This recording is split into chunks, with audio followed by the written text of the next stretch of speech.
O texto sagrado nos mostra, através do livro de Samuel, a seguinte palavra: quando Saul voltou de perseguir os filisteus, foi-lhe dito: eis que Davi está no deserto de En-Gedai. Então Saul tomou 3.000 homens escolhidos dentre todo Israel e foi ao encalço de Davi e dos seus homens, nas encostas das rochas das cabras selvagens. Chegou a uns currais de ovelhas no caminho onde havia uma caverna. Saul entrou nela para fazer as suas necessidades. Ora, Davi e os seus homens estavam sentados no mais interior da caverna. Então eles disseram a Davi: hoje é o dia do qual o Senhor lhe falou. Eis que eu entrego o seu inimigo nas suas mãos, e você fará com ele o que bem quiser. Então Davi se levantou e, sem ser notado, cortou a ponta do manto de Saul. Mas depois Davi ficou com dor no coração, por ter cortado a ponta do manto de Saul. E disse aos seus homens: o Senhor Deus me livre de fazer tal coisa ao meu Senhor, isto é, que eu estenda a mão contra ele, pois é o ungido do Senhor. Com estas palavras, obrigado, Dudu. Com estas palavras, Davi conteve os seus homens e não permitiu que se levantassem contra Saul. Então Saul se levantou, saiu da caverna e seguiu o seu caminho. Depois também Davi se levantou e, saindo da caverna, gritou: ó rei, meu senhor! Quando Saul olhou para trás, Davi se inclinou e lhe fez reverência com o rosto em terra. E Davi disse a Saul: por que o Senhor dá atenção às palavras do que dizem que Davi quer fazer-lhe mal? Eis que hoje o meu Senhor pode ver com os seus próprios olhos, que o Senhor Deus o pôs nas minhas mãos nesta caverna. E alguns disseram que eu deveria matá-lo, mas eu o poupei, porque disse: não estenderei a mão contra o meu Senhor, pois é ungido de Deus. Veja, meu pai, veja aqui na minha mão a ponta do seu manto. Por eu haver cortado a ponta do seu manto sem matá-lo, reconheça e veja que não há em mim nenhum mal nem rebeldia. Nunca pequei contra o rei, ainda que ele esteja à caça da minha vida para tirá-la de mim. Que o Senhor Deus julgue entre nós dois e me vingue do rei, porém não estenderei a minha mão contra o rei. Como o provérbio dos antigos diz, dos perversos procede a perversidade, mas eu não estenderei a minha mão contra o Senhor, meu rei. Atrás de quem saiu o rei de Israel? Há um cão morto? Há uma pulga? Que o Senhor Deus seja o meu juiz e julgue entre nós dois, que Ele examine e defenda a minha causa, que me faça justiça e me livre das mãos do rei. Quando Davi acabou de falar todas estas palavras, Saul disse: é esta a sua voz, meu filho Davi? E Saul chorou em alta voz. Até aqui. Querido Deus, eis a tua palavra, eis aqui também o teu povo, Senhor. Permita-nos nesta manhã meditar na tua palavra. Nos conduz ao entendimento, que o Senhor possa em nossos corações fazer com que esta palavra encontre pouso, que o teu Santo Espírito nos conduza em cada momento. Assim nós oramos em nome de Jesus. Amém e amém. Queridos, nesse mês da família, todos os domingos nós estamos abordando e abordaremos alguns frutos do Espírito que estão ali incutidos nos temas das mensagens dos domingos. Às quintas-feiras, quem não está vindo, venha. Há uma série de estudos que o pastor Otoniel está trazendo à igreja Primeiro foi os homens que levaram uma lapada segura quinta-feira retrasada, e na última quinta foi a vez de quem? Das mulheres, porque ninguém pode, né, obviamente, reclamar que não foi alcançado. Então, quinta-feira tem mais, pastor? Já pode dar um spoiler do que vai ser o tema da quinta? Não. Casais, ou seja, era um primeiro, depois o outro, agora todo mundo junto. Então, quinta-feira, estejam aqui às 19h30, tem sido uma bênção. E, como o pastor bem enfatizou, no próximo final de semana, nós temos o Congresso da Família. É momento de você não apenas olhar para dentro da sua casa e buscar trazer os seus parentes, mas é tempo também de você levantar a cabeça e procurar na sua rede de amigos, na sua rede de vizinhos, pessoas que você porventura saibam que estão enfrentando dificuldades dentro da sua família. Então é um momento ímpar de convidá-las. Antes de convidá-las, ore, apresente essas pessoas ao Senhor e as convide para estar aqui conosco. Eu tenho certeza que, se assim for a vontade do Senhor, elas estarão aqui e serão ministradas pela palavra de Deus, tanto no sábado quanto no domingo. O pastor Jamerson estará conosco no sábado pela manhã. Sua esposa, que me perdoe, me fugiu a memória agora o nome dela, Cláudia, estará pela manhã, e à noite nós teremos novamente o pastor Jamerson. Pela manhã nós teremos a mensagem trazida por Cláudia, juntamente com algumas oficinas que faremos aqui com a família. Então será um momento ímpar, é um calendário diferenciado em nossa igreja, então esteja, marque presença. Nós somos na igreja atualmente, qual a membresia da nossa igreja, pastor Alisson? 182. Ontem nós tivemos uma feira missionária. Se 100 irmãos tivessem estado aqui, se 120 irmãos tivessem participado da atividade da igreja, eu não tenho dúvidas que todos as metas teriam sido alcançadas. Se a igreja entender o compromisso que nós precisamos ter, e aqui entenda que não é excesso de ativismo, de agenda de igreja, mas entender que nem sempre, obviamente, nós conseguiremos estar em todas as agendas da igreja, mas é perceptível que na grande maioria das agendas da igreja, nós não temos tido maioria da membresia. O compromisso de estar em comunidade é muito mais do que estar com o nome arrolado no rol de membros de uma igreja. Estar em comunidade é estar junto, é estar aproximado, é estar sentindo o calor e o frio juntos, é estar sentindo a alegria e também a tristeza juntos. Só um caminho, é se aproximar. Nós, como igreja, precisamos entender e abraçar a nossa responsabilidade enquanto membros dessa comunidade, de abraçarmos os projetos que a igreja apresenta e nos fortalecermos juntos. Eu sei que numa atividade, muitas vezes não vai haver concordância geral, nem sempre, não, mas podia ser assim, podia ser assado, podia ser daquele jeito, podia, mas você, no pouco que você puder contribuir, venha e colabore. Eu tenho certeza que quanto mais gente se une, mais forte os projetos acabam se tornando. Porque, além, obviamente, da força do nosso trabalho, há algo muito mais poderoso envolvido, que é a ação do Espírito Santo de Deus nas nossas vidas. Amém? E hoje o tema que a gente vai trazer, seguindo esse calendário do mês da família, é tratando sobre benignidade. Uma palavra que você vai ler no texto de Gálatas, que é o texto base do mês da família aqui da nossa igreja. E a palavra benignidade, por muitas vezes, ela surge meio que confundida com bondade, porque as duas são muito parecidas, elas têm um sentido muito ali, muito aproximado, e por muitas vezes a gente não pode entender qual é o significado literal da palavra benigno.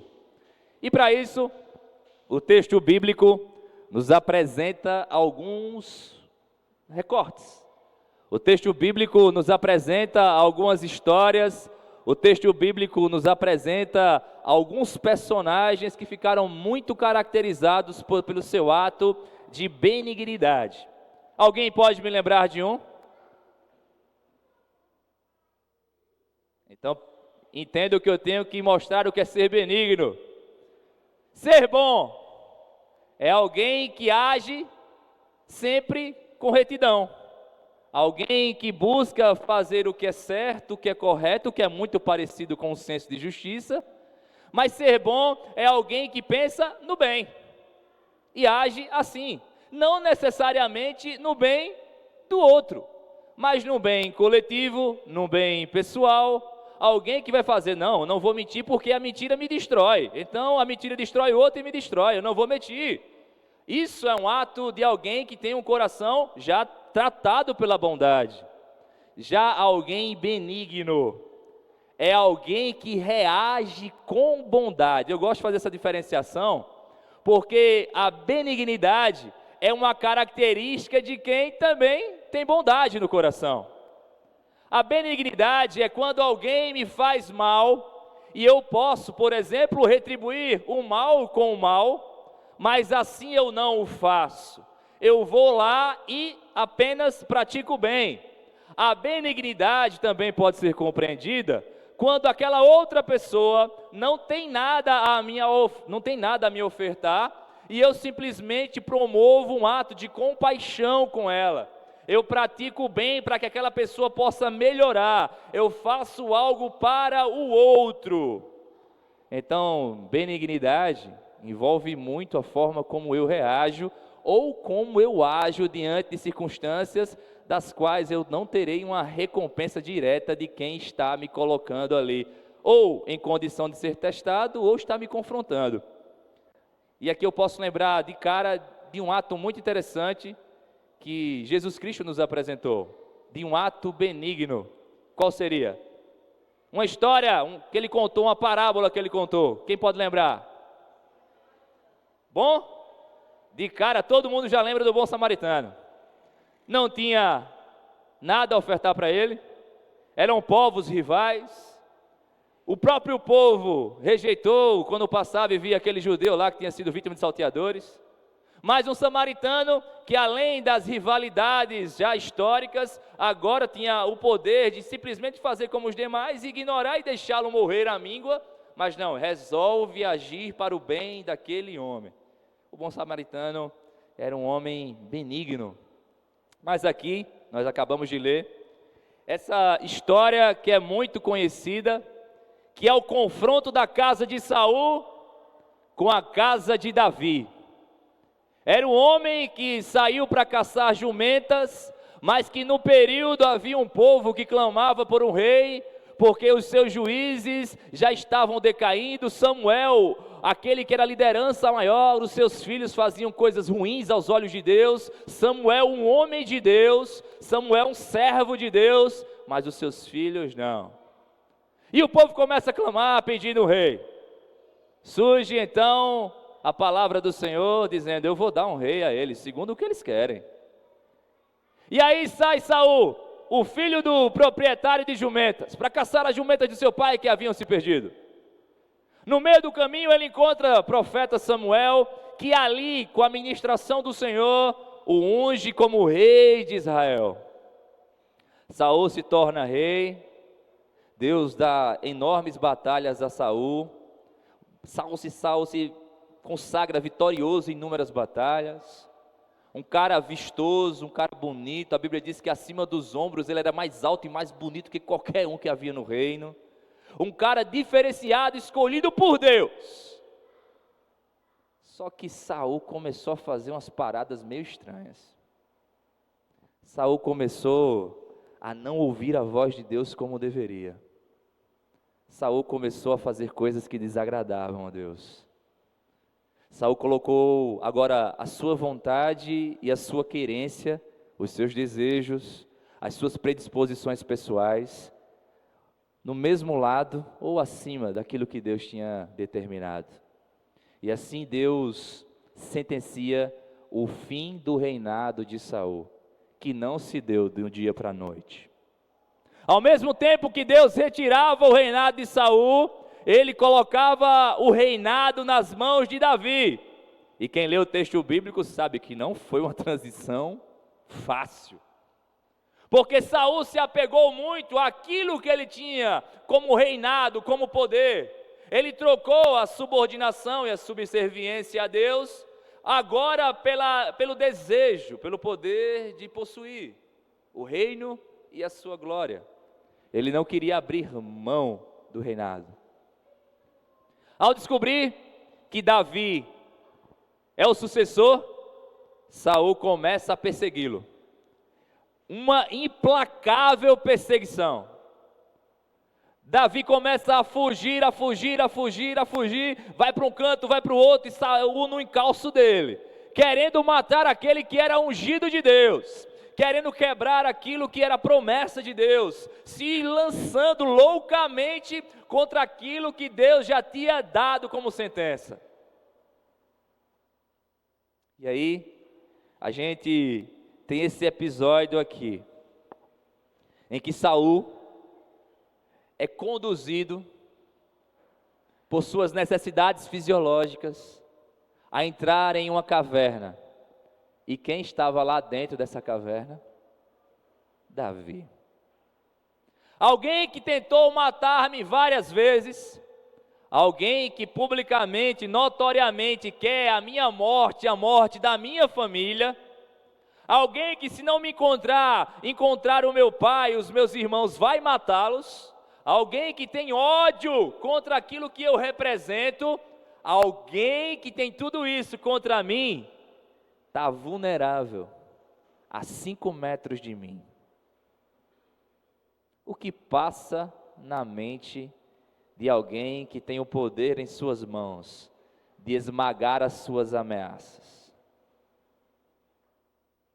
O que passa na nossa mente, meus queridos irmãos, quando diante das ofensas, diante das perseguições, diante dos dissabores que nós podemos ter na nossa vida, dos atritos que podem ser gerados por pessoas que de alguma forma se levantarão contra nós, de gente que por algum motivo vai olhar para a sua cara e vai dizer: eu não gosto do seu focinho. Eu digo isso direto à minha esposa: rapaz, eu não fiz nada para essa pessoa, mas ela olhou para o meu focinho e não gosta de mim, não tem o que eu fazer. Eu tento me aproximar, mas toda vez que eu tento é só sabotagem, só sabotagem, só sabotagem. Uma pessoa altamente traiçoeira. E a gente, por muitas vezes, tem a chance em nossas mãos de aniquilar o outro, de acabar com o outro. E como humanos, eu e você, nós seremos tentados a dar a resposta mais natural e mais óbvia possível. Davi estava ali com o rei bem pertinho dele.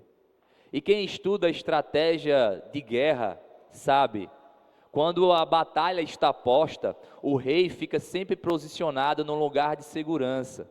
O rei é o último. No tabuleiro de xadrez, quem é o último a cair?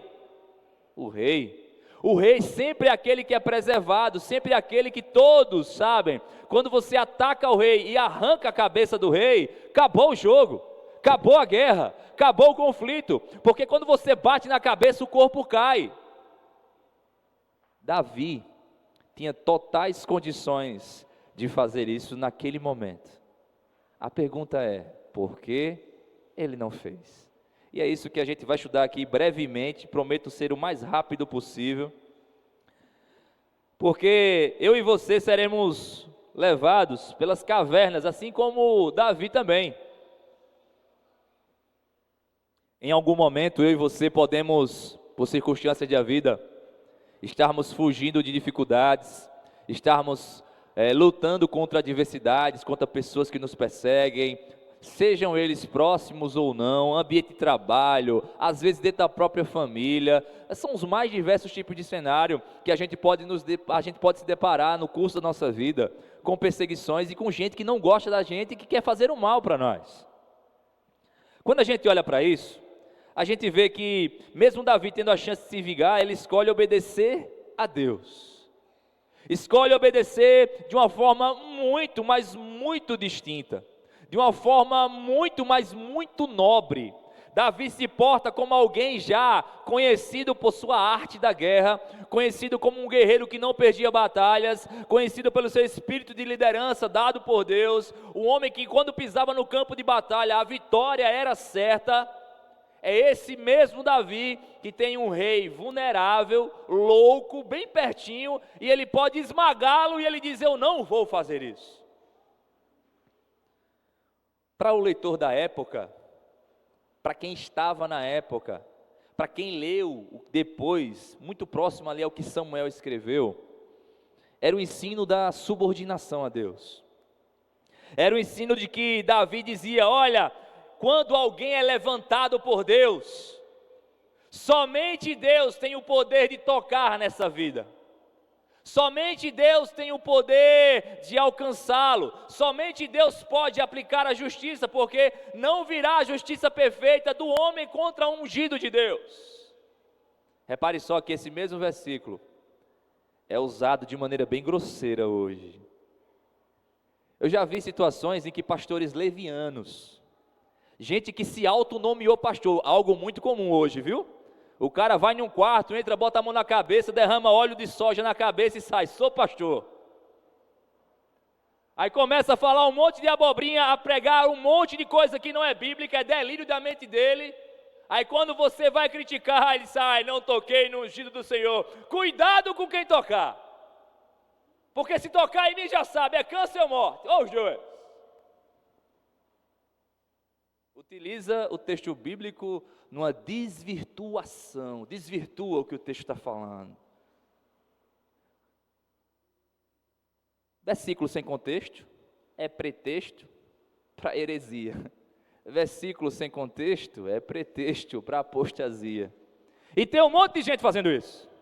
Mas Éber, o que quer dizer esse texto? O que quer dizer isso que Davi está passando para a gente? Ele está dizendo o seguinte: olha, é aprender que ser benigno é escolher o bem, mesmo quando o mal parece justificável, é confiar que Deus é o justo juiz e não querer tomar o lugar dele nas decisões.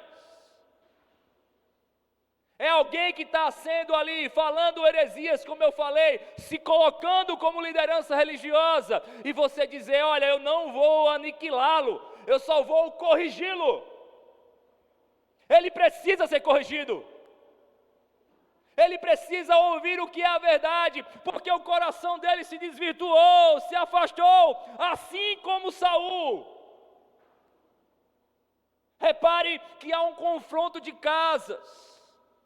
Há uma história se cruzando e se conflitando de um homem que foi de fato escolhido por Deus, mas que agora havia sido rejeitado por Ele.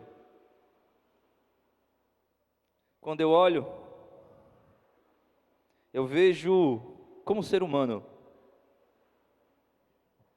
eu vejo, irmão Humberto, uma oportunidade perfeita para acabar com a minha tormenta. É a oportunidade perfeita, eu posso acabar com ele agora. Ou você acha que Davi não pensou isso? Ou você acha que naqueles momentos ali que Saul estava se aliviando, descansando, seja lá o que ele for que estava fazendo naquele momento, que vulnerável se deixou à mercê de Davi? O que você acha que passou na cabeça de Davi? Ele era um humano perseguido. A Bíblia conta no livro de Samuel que quando ele foge para a caverna de Adulão, há uma multidão de pessoas, e a Bíblia diz: pobres e desesperados de espírito. Gente angustiada se junta a Davi, e quando gente angustiada se junta com gente angustiada, o que é que sai? Me diga qual é o centro da conversa. Me diga o que a perspectiva das conversas apresenta. Você já conversou com alguém que está super triste? A pessoa consegue enxergar a alegria em alguma coisa? Você já conversou com alguém que está ansioso? A pessoa consegue esperar e falar sobre paciência, ter paciência com naturalidade? Não. Imagine um lugar cheio de gente que está sendo perseguida, liderada por um cara que o reino todo está sendo conduzido para matá-lo, e você, angustiado de espírito, se junta com outros que estão também atormentados. Quando a gente olha para isso, a gente vê a oportunidade. Mas eu queria que os irmãos olhassem para mim agora. Olhe para mim, para que você possa memorizar o que eu vou dizer. Nem toda oportunidade vem de Deus. Tem oportunidades que surgem, que elas serão favoráveis à tua natureza, serão favoráveis ao teu coração, mas elas não procedem de Deus. Elas não vêm de Deus, por mais fácil que seja. Tem cara de bom, tem cara de resolução. É negócio de Deus, agora acaba tudo. Deus colocou nas minhas mãos. É fim, é rapidinho. Só que a primeira coisa que eu quero que os irmãos entendam é que benignidade é escolher o bem quando o mal parece ser justificável. Ser benigno é escolher o bem quando o mal parece justificável. Ele tinha toda a opção. Ele tinha motivo. Tinha ou não tinha motivo? Sim ou não? Tinha oportunidade, sim ou não? Apoio. Tinha. Ele tinha todas essas coisas. Imagine ele com um punhal, uma faca, uma espada, seja qual for o objeto que cortasse, ali bem pertinho de Saul. É só chegar no pescoço e rá! E tudo acaba. Tudo. Era só ele fazer que nem fez com Golias. Arranca a cabeça e sai aqui, olha aqui o seu rei. O rei está morto. O rei tombou. Era só fazer isso. Simples. Prático. Tem um motivo, tem uma oportunidade e eu tenho um apoio. E é interessante, eu quero que vocês olhem para o versículo de número 4. Eu queria conversar, eu sei que a gente tem que correr por causa do tempo, mas eu queria conversar com esse versículo aqui, porque é algo muito interessante nos dias de hoje. O versículo fala bem assim: e eles disseram, quem foi que disse? Pessoas calmas de espírito, pessoas tranquilas, pessoas que estavam em paz. Mas olha só o que essas pessoas disseram: hoje é o dia do qual o Senhor lhe falou.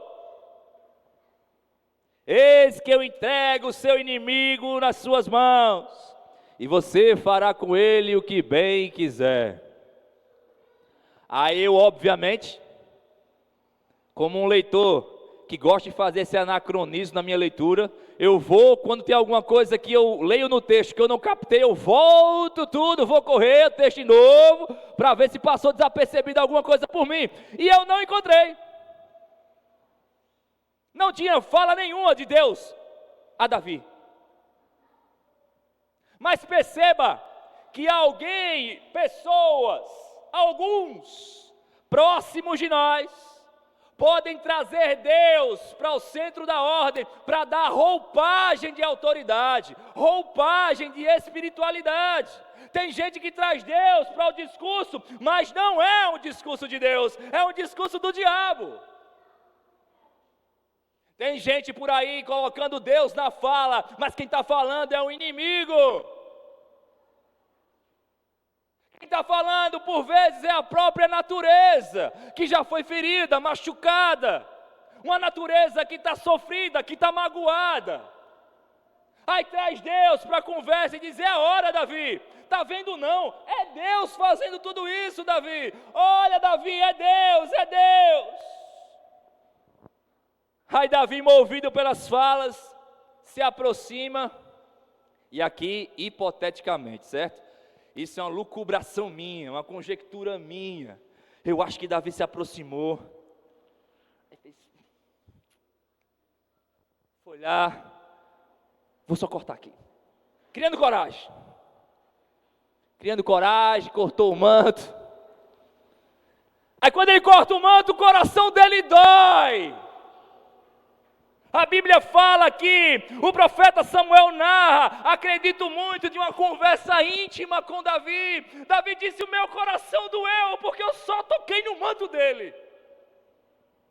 É nessas horas que eu digo a você, meu querido e minha querida irmã, quando você ouvir alguém trazendo alguma fala, alguma ordem de Deus, espere Deus falar ao teu coração. Espere Ele confirmar, porque Ele não te deixará confuso. A palavra de Deus jamais se chocará contra o caráter dEle. O problema é que hoje temos crentes rasos. Pessoas que querem ir para a igreja para receber alguma profecia específica. Pessoas que buscam a igreja para serem acalentadas da sua alma, ouvirem alguma força de expressão positiva, alguma afirmação positiva, para se motivarem. Eles querem um culto motivacional e não um culto que agrade a Deus. A diferença é que essa palavra, quando é lançada para alguém raso cai. Mas quando essa palavra é lançada para quem busca o Senhor, para quem dobra os joelhos, para quem busca a intimidade, essa pessoa não se curva a uma ordem inicial, antes que Deus a confirme no seu coração. Davi conhecia muito bem o Deus a quem ele servia. O Espírito que estava sobre Davi não o deixava naquele momento ser dono das suas próprias ações. O Espírito, quando nos escolhe, Ele não joga uma sorte aleatória. Quando Deus nos escolhe, e é isso que a Bíblia me diz, que Ele já me escolheu antes da fundação do mundo, é porque Ele sabe exatamente como será o meu último dia aqui. Ele sabe da nossa caminhada, Ele sabe do nosso percurso, Ele sabe do nosso caráter. Por isso que você encontra no texto bíblico Davi, o cara que matou Urias, Davi, o cara que adulterou com Batseba, mas era Davi, o reconhecido por ser um homem segundo o coração de quem? Não é conflitante você ver um personagem fazer coisas como essa e ainda assim ser conhecido como homem segundo o coração de Deus?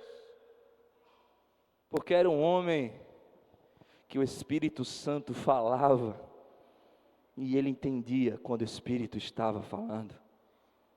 Era um homem que, quando estava enebriado, entorpecido pelo adultério com Batseba, chega o profeta Natã e começa a falar com ele, e ele ainda continua entorpecido. Os seus olhos, a sua mente, o seu entendimento não compreendiam o que ele estava falando a fundo, e ele agindo como rei. Quando Natã diz: é o Senhor que fez isso, naquele momento o coração dele se constrange, porque cai a escama dos olhos, o pecado é revelado, e ele sabe muito bem onde ele tem que buscar o perdão.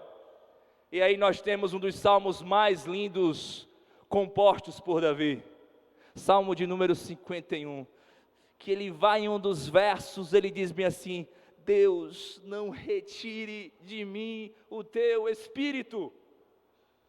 Porque Deus retirar o Espírito é morte.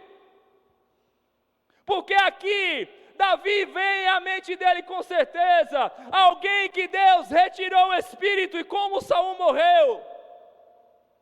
Alguém que Deus retirou o Espírito e que teve um fim desgraçado. Ele sabe que perder o Espírito é morte. Então a coisa mais poderosa não era a cadeira do reino, era o Espírito de Deus. Ele não disse: Deus, não retire de mim o reino, porque esta foi uma frase de Saul. Ele disse: Deus, não retire de mim o Espírito, porque o reino é besteira, isso é besteira. E Deus sabe quando alguém ora com o espírito quebrantado e contrito. Deus sabe quando alguém busca de verdade e em fato. Deus conhece o nosso interior. Por isso que Davi, alguém que buscava e tinha a presença do Espírito, sabia que a vontade de Deus nunca contradiz o caráter de Deus. Por isso que mais à frente nessa compreensão, ele disse: não vou tocar, porque ele é ungido, eu não tenho esse poder não está em minhas mãos, por mais que eu queira, é algo que só pode ser justo se vier de Deus. E o que isso significa para a gente hoje? Significa que por muitas vezes o ímpeto do nosso coração nos levará a tomar por vezes impulsos de vingança, impulsos de tomar lá da cá. Você por vezes vai ser confrontado, e esses dias, repare só, eu estou pregando sobre isso, esses dias está eu e minha filha no carro. Aí às vezes o que me irrita com uma facilidade absurda é gente broca no trânsito. Meu Deus, como aquilo me tira do sério. É um ponto que, confesso, pastor, eu tenho que sempre orar para que Deus acalme meu espírito. Que a minha mente é acelerada e eu fico agoniado com gente broca no trânsito. Aí eu vou dar ré, o cara me viu dando ré, ele encostou no meu carro. Aí eu, poxa, estou botando a vaga. Aí eu olhei para trás, não vinha ninguém. Era só ele dar ré. Ele ou ela, que eu não vi quem era que estava dentro do carro. Era só ele dar ré. Dei ré de 2 metros, meu filho. Aí você dá ré, e eu fiquei parado esperando ele dar ré. Aí ele fez o quê? Pam, pam.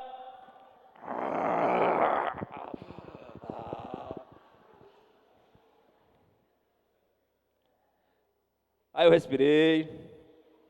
Aí até eu estou sendo crente. Respirei.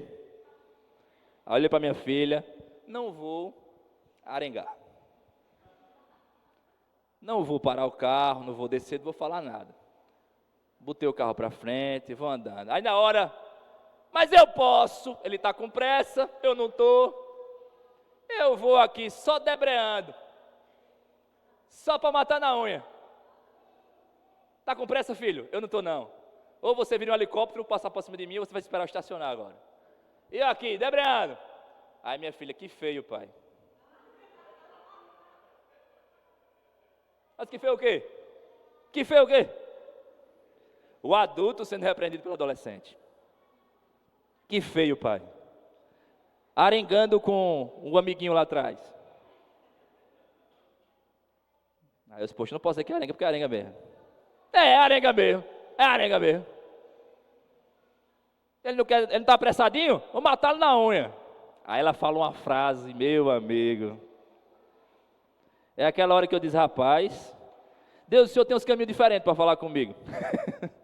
Porque ela olhou e disse assim, ele pode não ser crente, pai, mas o Senhor é. Aí eu parei o carro. Vamos tomar sorvete? Bora esfriar a cabeça, bora. E ali eu desci do carro e eu fiquei tomando sorvete, dizendo, caramba. Aí eu pensei, meus irmãos, em tantas pessoas violentas que eu conheço. Eu pensei que atrás daquele carro podia ter alguém com um dia muito ruim. Atrás daquele carro, ou naquele carro atrás do meu, podia ter alguém como Saul, agoniado para chegar em casa, para ir para o banheiro. Podia ter um monte de gente com os mais diversos tipos de cenário. Podia ter um maluco armado ali atrás. E se eu pego o meu carro e boto para frente e faço o que eu fiz, sem atrito, estava tranquilo. Mas se eu desço do carro, se eu tomo uma postura mais áspera, eu poderia naquele momento não estar sentado tomando um sorvete.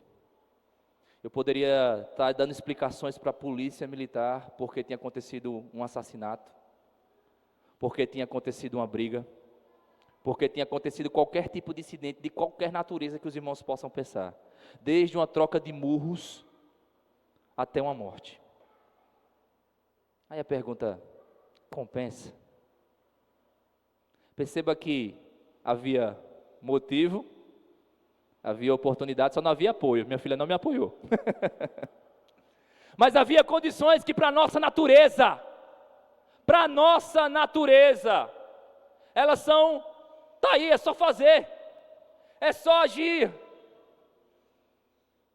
Mas perceba que quando a gente não age sob o direcionamento da ordem divina, a gente traz danos que o nosso ímpeto inicial não nos apresenta, que a nossa mente não nos apresenta inicialmente, porque o que está fagulhando no nosso coração é a nossa natureza carnal, humana, a nossa ideia inata de dar o revanchismo de imediato, de dar o toma lá da cá, olho por olho, dente por dente. É essa natureza que brota, e é essa natureza que precisa ser controlada. Entenda, circunstância favorável, mas desejo humano, nem sempre ou na grande maioria das vezes, não representa a vontade de Deus.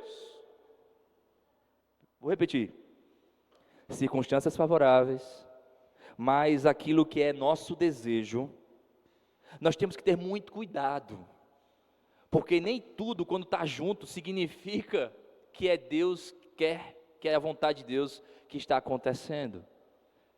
Perceba, circunstâncias favoráveis, Saul está bem ali, o desejo humano, natural, lógico, está ali também, é só acabar, mas ele olha e diz, não, essas coisas não podem se sobressair ante a vontade de Deus, é a vontade de Deus que tem que estar dominando as circunstâncias e os meus desejos. É Deus que tem que estar me guiando, me orientando. E aqui aparece um confronto muito interessante, que não é o do punhal, não é o da espada. Quando a gente olhar para os versículos de 8 a 15 nesse texto, você vai ver Davi confrontando agora Saul. Ele corta a orla, quando Saul está saindo, ele diz, ei, rei, meu rei, não rei dos outros, meu rei, meu senhor. Olha só, alguém que foi humilhado, alguém que está sendo buscado para ser morto, alguém que é odiado, diz, eu me subordino a ti, porque a Bíblia diz que ele meteu a cara no chão. Eu aprendo com isso, que não tem como ser benigno sem ter humildade no coração, porque benigno é muitas e muitas vezes se submeter a condições totalmente desfavoráveis a você. Tá bom, Deus, eu peço perdão, agora não quero conversa não. Eu até falo, mas me ajoelhar, isso é conversa, rapaz. Isso é conversa eu fazer isso. Eu sou ungido também, rapaz. Eu vou ser rei no lugar daquele. E aí os irmãos sabem o que é que Davi pode ter falado. Ou não surgem pensamentos assim? Davi não podia ter falado assim? Podia. Mas a Bíblia diz que Davi se subordina ao rei. Davi coloca o seu rosto no chão e começa a falar com Saul. Sabe por quê? Porque o mesmo Davi, que entendeu que não era momento para fazer nada e que ele não poderia fazer, é o mesmo Davi que sabe que Deus conhece todas as estações. Mas Davi tinha promessa, ele tinha a promessa, mas ele sabe quem prometeu, e ele sabe que quem prometeu vai fazer acontecer, não é pela força das minhas mãos. Eu não tenho o poder de acelerar a vontade de Deus, eu não tenho o poder de acelerar quando a data da promessa vai se concretizar. O que eu tenho é uma promessa, e essa promessa ela não cai, porque o meu Deus é fiel. Então é Ele que me vai fazer chegar lá, e não eu mesmo. Não é a força do meu intelecto, não é a força das minhas mãos, não é o que eu penso, o que eu acho, é como Deus quer que aconteça. Quando você receber algo do Senhor, pergunte a Ele, Deus, o Senhor quer que eu faça como? A minha mente é um mundo de oportunidades. A minha mente, Senhor, é um mundo de imaginação, é um mundo de possibilidades. Eu tenho uma porrada de estratégia na mente. Mas Deus, não são as minhas, é a Tua. Tira tudo que é excesso da minha mente. Tira tudo que é confusão da minha mente. Tira tudo que vai fazer perder tempo. Eu não quero perder tempo correndo por rotas que o Senhor não me colocou para correr. Eu não vou acelerar o meu reinado. Era isso que Davi estava dizendo. Não tem como acelerar, Ronaldo, porque Ele ainda está lá, e quem vai tirar de lá é o mesmo que me ungiu. Quem vai tirar os obstáculos da tua vida é o mesmo que guia a tua vida. Aquele que vai tirar as barreiras é o mesmo que tem a condução do tempo, das eras, das estações. É só confiar. O que você precisa é confiar. Entenda agora que Benigno está confrontando ali sem ferir. Ele foi até Saul, não para esmagá-lo, não para humilhá-lo, mas para dizer: olha, eu tinha condição de fazer e eu não fiz, porque quem sou eu? Davi diz: eu sou uma pulga, eu sou miudinho, rei, eu não sou ninguém. E Davi nessa conversa diz: olha, eu não sei o que estão falando de mim para o Senhor, mas repare que aqueles que dizem para o Senhor para me matar, eu tinha condição de te matar agora e não matei. Isso mostra o meu caráter. Outra coisa, rei, aqui também tinha alguns que diziam que era para eu te matar, e eu também não dei ouvidos a eles. Ou seja, próximos ao Senhor, ou próximos a mim, eu não vou dar ouvidos àquilo que é contrário à vontade de Deus. Pergunta é, queridos, eu e você, estamos tendo a afinidade, a proximidade com o Senhor, para conhecer os atributos do caráter de Deus, para que a gente não possa ser enganado e confundido, para que a gente não possa ser tapeado, ser trapaceado pelo inimigo das nossas almas com propostas que vão trazer circunstâncias favoráveis, que vão alimentar os nossos desejos mais lógicos e mais naturais, mas que estarão contra a vontade de Deus. Será que nós temos desenvolvido essa intimidade a ponto de que, se aparecer circunstâncias dessa, a gente não submeta a circunstância ao nosso desejo natural, ao nosso desejo humano, mas nós submetamos elas a Deus? Será que nós estamos fazendo isso? Nessa última quinta-feira eu não fiz isso. No trânsito, numa coisa simples, eu não fiz isso. Não aconteceu nada de ruim. Talvez porque Deus colocou um adolescente do meu lado, para me lembrar o que eu já tinha ensinado a ela,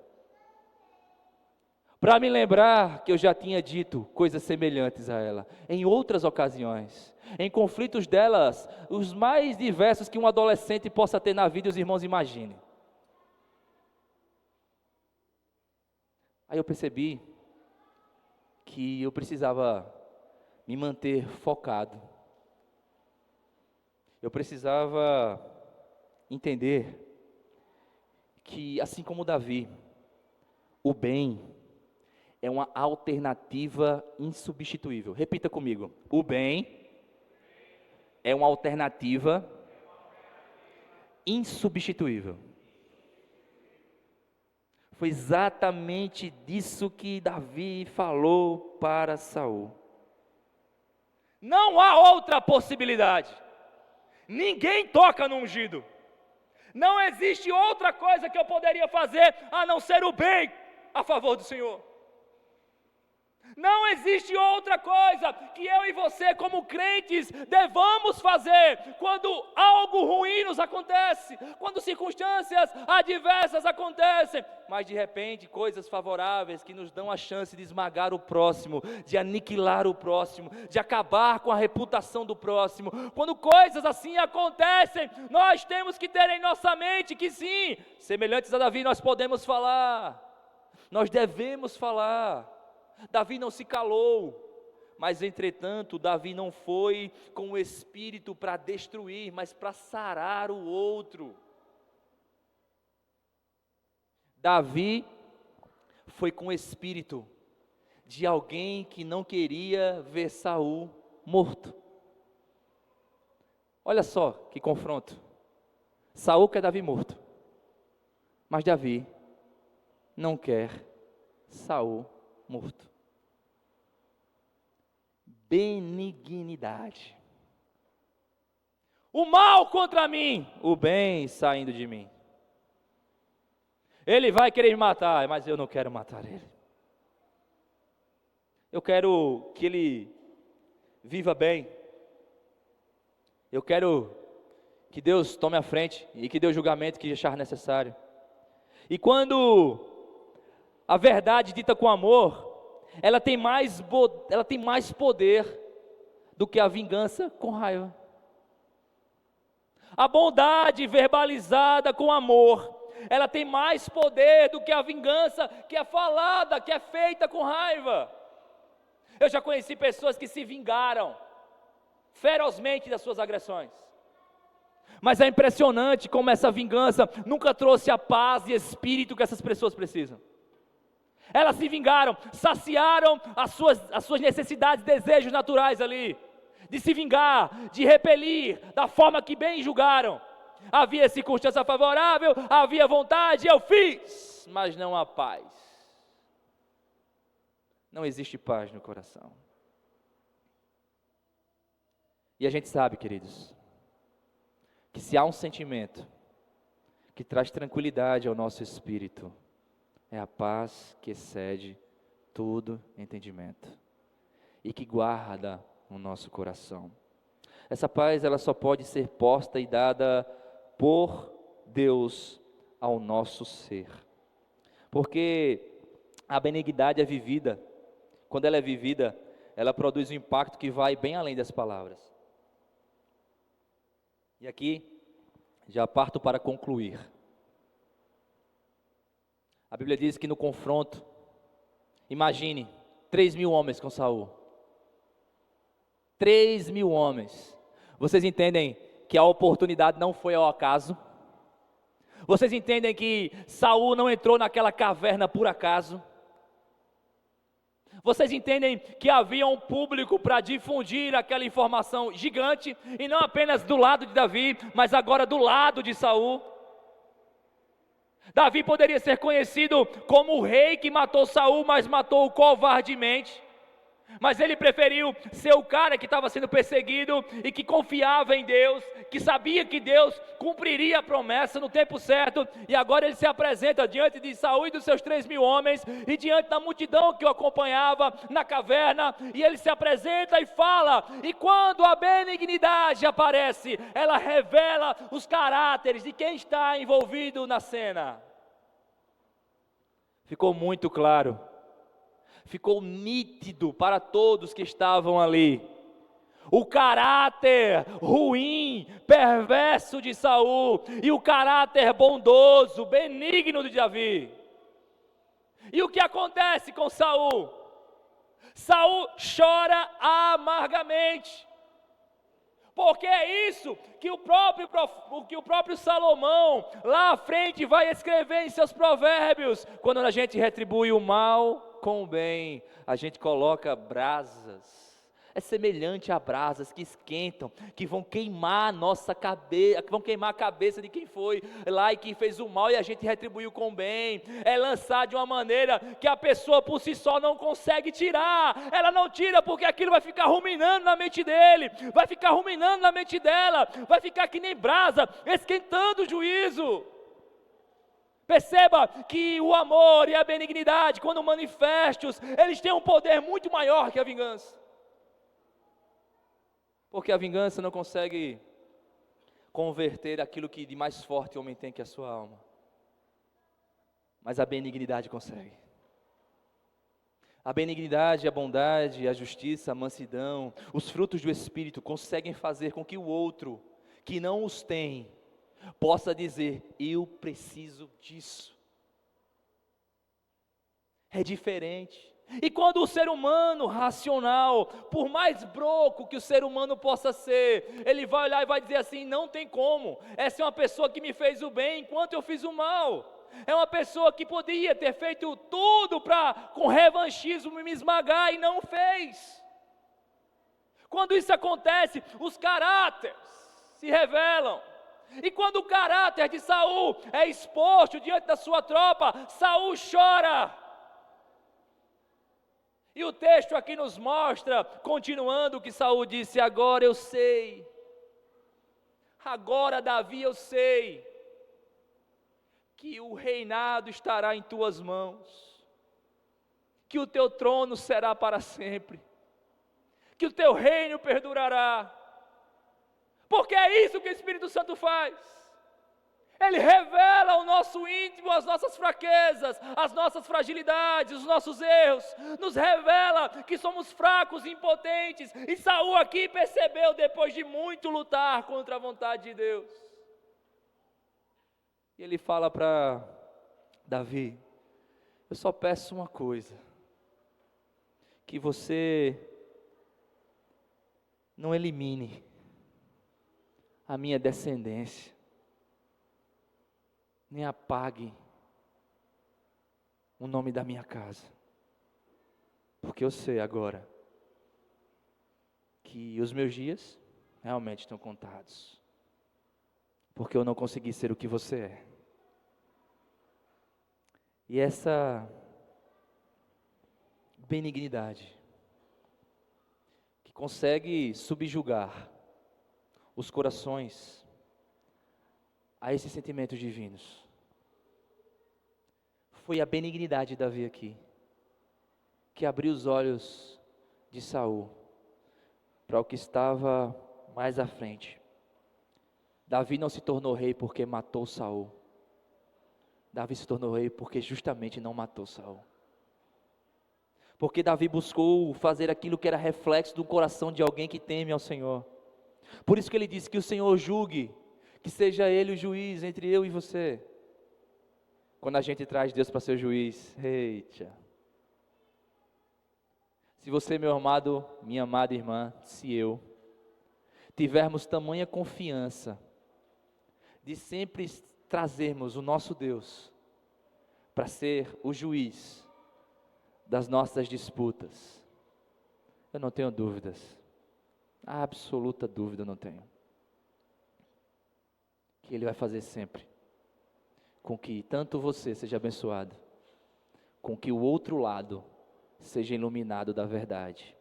E foi exatamente isso que Davi fez. Por isso, escolha o bem, escolha o temor, escolha a benignidade, porque quem espera em Deus nunca perde, amadurece. Quem espera em Deus sempre recebe dele próprio. Essa história bíblica, esse trecho bíblico traz muito sobre nós. Perceba que o próprio Davi, mais à frente, ele não se tornou benigno com Urias. Perceba que o mesmo Davi, que foi benigno com Saul, aqui não foi benigno com Urias. Não foi alguém que pensou no bem, mas foi alguém que com o mesmo Espírito foi corrigido, foi doutrinado, puxado suas orelhas. E diferentemente de Saul, ele não se subordinou contra a ordem de Deus, mas ele se subordinou à vontade de Deus. É o mesmo Davi que acatou a sentença que Deus deu. Ele disse: beleza, Davi, eu perdoo você, mas eu quero dizer que da sua casa não se apartará também o sangue. E a gente sabe como foi os filhos de Davi. A gente sabe quem foi Absalão. A gente sabe a tormenta que se abateu sobre a casa de Davi, porque ele deixou em algum momento de ser benigno. É este o desafio para mim e para vocês. Perceba que numa coisa simples, de um fato de trânsito, eu ia deixar de ser benigno, e eu deixei. E eu lembro de um ditado popular que me ensinaram: onde passa um boi, passa uma boiada. Quando eu começo com uma coisa pequenininha, quando eu começo a facultar certos cenários na minha vida, há um espaço aberto, há uma porta aberta para cenários maiores. Então, se eu abdico um pouquinho da benignidade, é porque a maldade está entrando. E se eu abro um pedacinho para a maldade, ela vai fazer morada, ela vai entrar e vai ocupar espaços. Porque onde passa um boi, passa uma boiada. Não fechemos os nossos olhos para a benignidade. Que a gente se mantenha benigno é um desafio. Repare como é rápido para a gente perder. Eu perdi o controle com 2 buzinadas. É rápido. Mas ainda bem que o Espírito Santo tem os seus caminhos para nos manter na linha. A minha oração nesta manhã é que o Espírito Santo possa nos manter benignos.